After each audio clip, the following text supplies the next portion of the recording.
Nakabibingi ang katahimikan ng dagat bago pumatak ang dugo.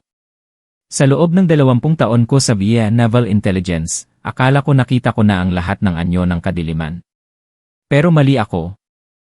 Ang karagatan ay isang halimaw na walang kinikilingan, at sa Gulpo ng Aden, ang halimaw na ito ay may dalang negatibo, 47 at rocket-propelled grenades. Isipin mo ito, nasa gitna ka ng kawalan, ang tanging maririnig mo ay ang hampas ng alon, at bigla, sa dilim ng 2:00 ng madaling araw, maririnig mo ang tunog ng motor na papalapit. Mabilis. Galit. At bago ka pa makahinga, may bakal na kawit na ang sumasabit sa gilid ng iyong barko. Ito ang realidad ng libu-libong mandaragat. Pero may isang bulong-bulungan akong narinig sa mausok at mainay na pantalan ng Maynila, isang kwento na tila imposible. Sinasabi nila na may mga barkong hindi ginagalaw. Mga barkong tila may anting-anting. At ang mga barkong iyon ay nagmumula sa Japan. Ako si Sophia Matthews.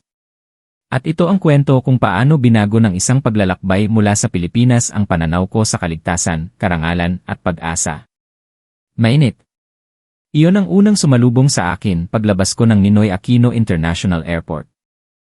Ang hangin sa Maynila ay mabigat, tila nakadikit sa balat, may halong amoy ng usok ng tambutso, dagat, at piniritong pagkain sa bangketa.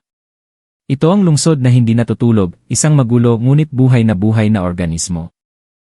Bilang isang strategic analyst para sa maritime security, sanay ako sa mga air-conditioned na opisina ng Pentagon.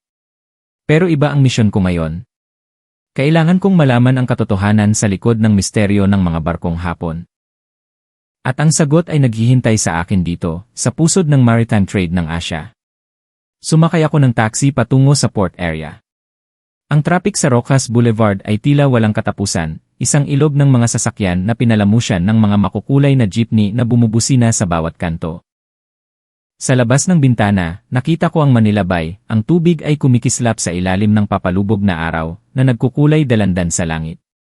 Napakaganda, pero alam ko na sa malayo, ang dagat ay hindi ganito kapayapa. Ang destinasyon ko ay isang maliit na opisina malapit sa Intramuros, kung saan nagtatrabaho si Raja, isang veteranong opisyal sa pantalan na dekada na ang karanasan. Ang opisina niya ay amoy kape at lumang papel, at ang ingay ng mga container truck sa labas ay pumapasok sa manipis na dingding. Sophia, bati niya sa akin, habang iniaabot ang isang tasang kapeng barako. Ang lakas ng loob mo para pumunta rito. Kailangan ko ng sagot, Raja, diretsahan kong sabi. Totoo ba? Na iniiwasan ng mga pirata ang mga barkong Hapon. Tumawa siya ng mahina, pero walang bahid ng pagbibiro sa kanyang mga mata. Sa loob ng 10 taon ko dito sa Maynila, nakita ko ang lahat ng klase ng barko na dumaong, galing Amerika, Europa, China. Lahat sila may kwento ng takot. Pero ang mga Hapon, iba sila. Tumayo siya at lumapit sa bintana, tinatanaw ang mga higanteng crane ng Manila North Harbor. May kasabihan sa mga pirata, huwag mong gagalawin ang may pulang araw. Akala ko noong una, kwentong kutsero lang. Alam mo naman dito sa atin, mahilig sa kwento. Pero tinignan ko ang data. Inilatag niya sa mesa ang makapal na folder. Sa nakalipas na 5 taon, 347 na pag-atake sa Gulpo ng Aden. Amerikano. 12 barko ang tinamaan. German. 8. Iba pang barko mula Asia. 15. Pero ang Japan? Wala. 0. Kahit isa, wala. Napakunot ang noo ko. Imposible yan, Raja. Baka nagbabayad sila ng ransom ng palihim. O may kasunduan? Umiling si Raja. Hindi pera ang dahilan, Sophia. Kung pera lang, mas mayaman ang Japan, mas masarap nakawan. May iba silang ginagawa. Isang bagay na hindi natin nakikita. Ang kuryosidad ko ay naging obsesyon. Kung totoo ang sinasabi niya, may sikreto ang Japan na kailangang malaman ng buong mundo. Nagpasya akong hindi sapat ang mga papeles. Kailangan kong makita mismo. Nag-request ako sa Nigline, ang higanteng kumpanya ng barko ng Japan, na sumama sa isa nilang biyahe mula Maynila. Sa gulat ko, pumayag sila agad. Walang pag-aalinlangan. Walang tinatago. Parang sinasabi nilang, sige, panoorin mo kami. Ang araw ng pagsakay ko ay maulap. Isang bagyo ang papalabas ng Philippine Area of Responsibility, kaya't ang langit sa ibabaw ng Manila South Harbor ay kulay abo at ang hangin ay may dalang ambon. Ang barko ay isang higante, isang 230,000 ton class container ship. Para itong isang lumulutang na syudad na gawa sa bakal. Habang paakyat ako sa gangway, naramdaman ko ang panginginig ng bakal sa ilalim ng aking mga paa, ang tibok ng puso ng barko. Ang kapitan ay isang lalaking nasa edad 50, si Kapitan Tanaka. Ang kanyang tindig ay tuwid na tuwid, parang isang puno ng nara na hindi kayang baliin ng hangin. Iba siya sa mga kapitan na nakilala ko noon na laging balisa kapag pinag-uusapan ang mga pirata. Siya. Kalmado. Tila ba ang dagat ay kanyang kaibigan, hindi kaaway. Welcome aboard, na Matthews, bati niya sa akin sa maayos na Ingles. Huwag kayong mag-alala. Ang barkong ito ay isang protektadong teritoryo.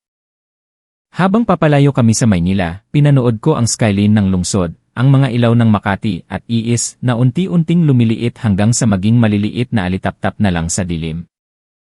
Ang ingay ng traffic, ang sigaw ng mga vendor, ang init ng lungsod, lahat ay napalitan ng ritmikong ugong ng makina at ang walang katapusang hampas ng alon. Papunta kami sa impyerno. Ang gulpo ng Aden. Dito nagsimula ang tunay na kwento. Hindi ito basta biyahe.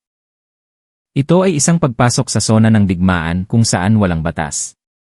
Habang naglalayag kami, ipinakita sa akin ni Kapitan Tanaka ang barko. At doon ko napagtanto na hindi ito ordinaryong cargo ship. Ito ay isang kuta. Tingnan mo ito, turo niya sa gilid ng barko. May mga razor wire, pero hindi ito yung nakikita mo sa mga bakod sa Maynila. Ito ay matatalim na parang labaha, nakakoil ng makapal, at may nakakabit na mga sensor. Kapag hinawakan ito, tutunog ang alarma at may dadaloy na kuryente. Hindi nakamamatay pero sapat para mawalan ng malay ang sinuman. Sa bawat sulok ng deck may mga water cannon. Hindi ordinaryong hose, kundi high pressure pumps na kayang bumutas ng kahoy o tumaob ng maliit na bangka mula 50 metro ang layo. Pero ang pinaka nakapangingilabot ay ang mga tao sa deck. Sa malayo, mukha silang mga armadong sundalo. Pero nang lapitan ko, mga manikin pala, mga life-size dolls na nakasuot ng uniforme at helmet, may hawak na peking baril. Ang galing ng pagkakagawa, pati ang joints ay gumagalaw sa hangin para magmukhang buhay. Psychological warfare, paliwanag ng kapitan. Ang mga pirata ay naghahanap ng madaling biktima. Kapag nakita nilang marami kaming bantay, magdadalawang isip sila. Ngunit ang puso ng depensa ng barko ay ang tinatawag nilang citadel. Dinala ako ng kapitan sa pinakailalim ng accommodation block. Sa harap namin ay isang pinto na gawa sa makapal na bakal, parang vault ng Bangko Sentral. Ito ang huling tanggulan, sabi niya habang binubuksan ang mabibigat na lock. Sa loob, para akong pumasok sa loob ng isang submarine. Masikip pero kumpleto. May pagkain at tubig na tatagal ng 1 linggo para sa 30 katao. May sariling generator, air filtration system kung sakaling gumamit ng gas ang mga pirata, at ang pinakamahalaga, isang command center. Mula dito sa Citadel, kontrolado ng kapitan ang buong barko. Pwede niyang patayin ang makina. Pwede niyang patayin ang ilaw. Pwede niyang i-disable ang steering. Kahit mahijack ng mga pirata ang bridge o ang deck, wala silang magagawa. Ang barko ay magiging isang patay na bakal sa gitna ng dagat. At ito, turo ng kapitan sa communication console, ay direktang konektado sa Japan Self-Defense Forces at sa mga allied navies. Namangha ako. Ang level ng paghahanda ay sobra-sobra. Parang paranoia. Pero naalala ko ang sinabi ng first officer na si Kudo habang kumakain kami ng hapunan sa mess hall. Emma Sofia, sabi niya habang humihigop ng miso soup, ang kaligtasan ay hindi swerte. Ito ay disiplina. Sa kultura namin, ang paghahanda ay kalahati na ng tagumpay. Pero ang teorya ay iba sa praktika. Ang tanong sa isip ko, gagana ba talaga ito kapag nandyan na ang mga bala? Hindi nagtagal, nakuha ko ang sagot. Gabi. Ikalawang araw namin sa gulpo ng Aden. Ang dagat ay itim na parang tinta. Nasa bridge ako, nakatingin sa radar screen kasama ang radar officer na si Quirino. Tahimik ang lahat, maliban sa mahinang hum ng electronics. Biglang may lumitaw na tuldok sa screen. Maliit. Mabilis. Contact, sigaw ni Quirino. Biring 2 7 Bilis 30 knots. Papalapit sa atin. Napahawak ako sa railings. 11:00 ng gabi. Walang mangingisda ang nasa ganitong lugar at ganitong oras. At walang mangingisda ang tumatakbo ng 30 knots papunta sa isang cargo ship. Biglang nagbago ang atmosfera sa bridge. Nawala ang pagiging relax. Ang kapitan ay nagbigay ng utos sa boses na kalmado, ngunit matigas parang bakal. General Quarters. Lahat ng crew sa inyong mga istasyon. Ihanda ang depensa. Tumulog ang alarma, isang nakapangingilabot na tunog na gumising sa buong barko. Naramdaman ko ang takot na gumapang sa aking gulugod. Ito na. Hindi ito pagsasanay. Sa labas, nakita ko sa night vision binoculars ang papalapit na bangka. Isang skiff. At sa likod nito may dalawa pa. Gumagalaw sila na parang mga lobo na umaaligid sa isang kalabaw. Ang first officer na si Nikaido ay agad na tumawag sa special security team sa Japan via satellite phone. Nikaido dito. May hostile contacts kami. 3 skiffs. Hinihingi namin ang tulong. Ang sagot mula sa kabilang linya ay mabilis pero hindi maganda ang balita. Ang pinakamalapit na barkong pandigma ay 6 na oras ang layo. 6 na oras. Sa dagat, ang 6 na oras ay parang habang buhay. Kailangan naming lumaban mag-isa. Ang mga pribadong security guard sa barko, mga veteranong sundalo, ay pumwesto. Pinatay ang lahat ng ilaw sa barko. Ang kadiliman ang aming balabal. Nakita ko ang takot sa mata ng ilang crew, pero walang tumakbo. Walang nagpanik. Lahat ay gumagalaw ayon sa manual. Parang isang makina. Biglang, ang dagat sa paligid namin ay lumiwanag. Boom! Nagpaputok ng warning flare ang security team. Ang pulang ilaw ay bumiyak sa dilim, nagpapakita sa mga pirata na gising kami at handa. Kasunod nito, bumukas ang mga higanteng searchlight ng barko. Libu-libong kandela ng liwanag ang tumama sa mga mata ng mga pirata, na nagdulot ng pagkasilaw at kalituhan. Nakita ko silang nagtakip ng mukha. Pero matatapang sila. O desperado.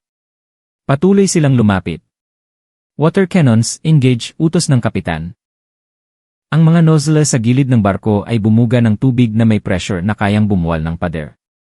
Tinamaan ang nangungunang skiff. Umikot ito, muntik ng tumaob. Ang lakas ng tubig ay parang suntok ng higante. Sunod, ang rad, ang sonic weapon. Isang matinis at masakit na tunog ang pinakawalan sa hangin. Kahit ako na nasa loob ng bridge ay napangiwi. Para sa mga pirata na nasa labas, ito ay parang karayom na tumutusok sa utak. Nakita ko silang nagkagulo. Ang formation nila ay nasira. Ang kanilang plano na tahimik na pag-akyat ay nawasak ng dingding ng ilaw, tubig at tunog. Isa-isa, ang mga skiff ay tumalikod at lumayo.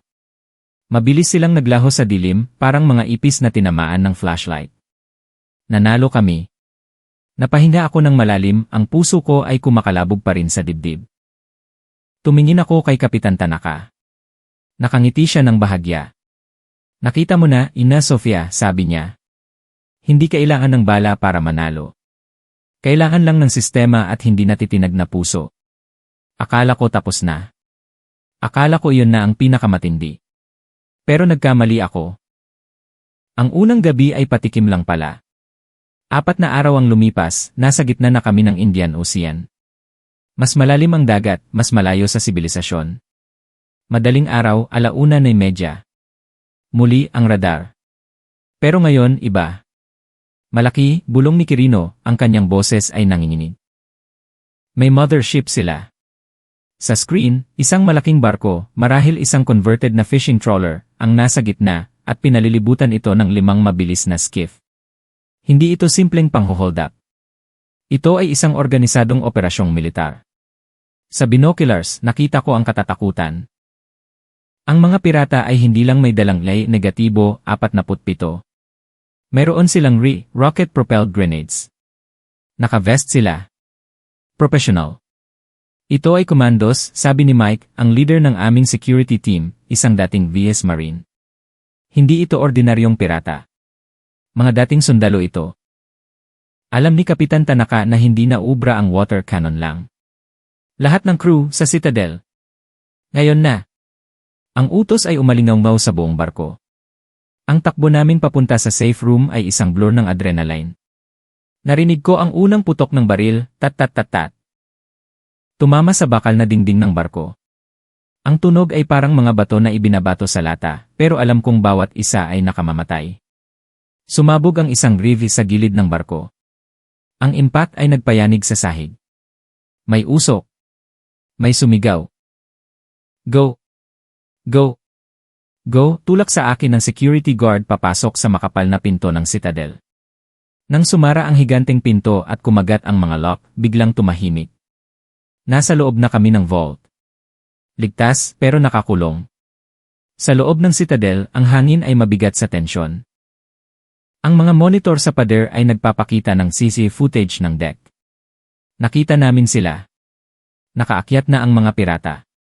Gamit ang mga kawit at hagdan, nalampasan nila ang razor wire dahil sa dami nila.